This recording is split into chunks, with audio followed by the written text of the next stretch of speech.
श्री महालक्ष्मी व्रताची कथा. श्री गणेशाय नमः. श्री महालक्ष्मीची कृपा आपल्यावर व्हावी, तिने आपल्या घरात सतत वास करावा, पैसा, शांती, समाधान घरात नांदावे म्हणून श्री महालक्ष्मीचे व्रत करतात. हे व्रत केल्याने मनातल्या सर्व इच्छा पूर्ण होतात. श्री महालक्ष्मीची अनेक नावे, अनेक रूपे आहेत. पार्वती, सिंधुकन्या, महालक्ष्मी, लक्ष्मी, राजलक्ष्मी, गृहलक्ष्मी, सावित्री, राधिका, रासेश्वरी, चंद्रा, गिरिजा, पद्मा, मालती, सुशीला अशा विविध नावांनी श्री महालक्ष्मी ओळखली जाते. अशा या सर्वानुभूती असलेल्या श्री महालक्ष्मीची ध्यानी घ्यावी अशी ही कहाणी आहे. द्वापार युगातली, आपल्या भारतातील सौराष्ट्र देशात घडलेली. तेथे एक राजा राज्य करीत होता. त्याचे नाव भद्रश्रवा. तो शूर होता, दयाळू होता, प्रजादक्ष होता.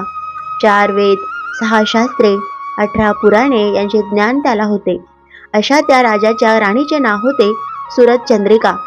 राणी रूपाने सुंदर होती, सुलक्षणी होती आणि पतिनिष्ठ होती. त्यांना एकूण 8 अपत्ये होती, 7 पुत्र आणि त्यांच्यानंतर झालेली एक कन्या. राजा राणीने कन्येचे नाव श्यामबाला ठेवले होते. एकदा देवीच्या मनात आले, आपण राजाच्या राजप्रसादी राहावे, त्याने राजा आणखी सुखी होईल, प्रजेलाही तो आणखी सुख देईल. गरिबाकडे राहिले तर सगळ्या संपत्तीचा तो एकटाच उपभोग घेईल. म्हणून देवीने एका म्हातारीचे रूप घेतले. फाटकी वस्त्रे ल्याली, आधारासाठी काठी घेतली आणि काठी टेकत टेकत ती राणीच्या महालाच्या दाराशी आली. तिला पाहताच एक दासी पुढे आली. तिने म्हातारीला विचारले, कोण ग बाई तू? कुठून आलीस? काय काम काढलंस? तुझं नाव काय? गाव काय? काय हवं तुला? म्हातारीचे रूप घेतलेली श्री महालक्ष्मी म्हणाली, माझं नाव कमलाबाई, द्वारकेला राहते मी. तुझ्या राणीला भेटायला आले. कुठे आहे ती? दासी म्हणाली, राणीसाहेब महालात आहेत. त्यांना सांगायला गेले तर त्या माझ्यावरच रागवतील. तुला त्या कशा भेटतील? तुझा अवतार पाहून तुला त्या हकलूनच देतील. तू इथेच थोडा वेळ आळोशाला थांब. म्हातारीला राग आला. ती संतापून म्हणाली, तुझी राणी गेल्या जन्मी एका वैश्याची पत्नी होती. तो वैश्य फार गरीब होता. त्यावरून त्या दोघांची नेहमी भांडणे होत. नवरा तिला मारहाण करी.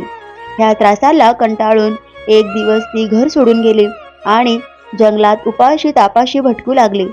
तिची ती अवस्था पाहून मला तिची दया आली. मी तिला ऐश्वर्य, सुख आणि संपत्ती देणाऱ्या श्री महालक्ष्मी व्रताची माहिती सांगितली. त्याप्रमाणे